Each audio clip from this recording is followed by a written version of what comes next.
Every day is hard. Every day is a struggle, but I keep pushing forward for our kids because I have to be mom and dad now. My oldest son had passed away 9 months before my husband, March of 2015 to bone cancer. And 9 months later, my husband had passed away. We met summer of '97. His cousin had introduced us. He was born and raised here. When I found out, he actually, I went out on Christmas night.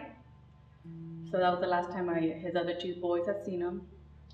He um, had went out with a family member, and because it was a hard Christmas for him, losing our oldest son, and he wasn't able to make it home. So I found out the next day at 1 o'clock. I was home with our youngest. My mom had taken the middle one to the movies because I couldn't get a hold of him and I wasn't sure what had happened. So I was waiting for him at home, and my youngest was at home when the detective and two military personnel had knocked on my door.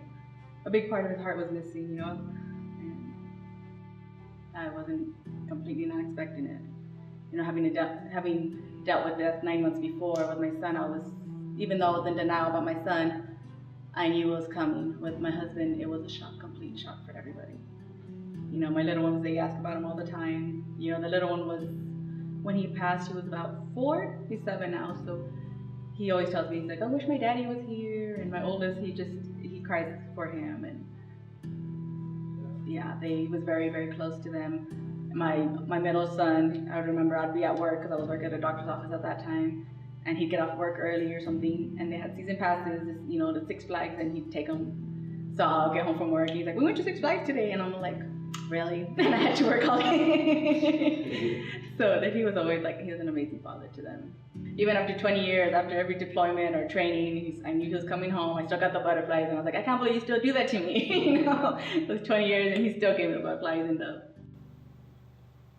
I'm sorry for any moments I might have taken for granted. That he's an amazing man. There's not a day goes by that I don't wish he wasn't here.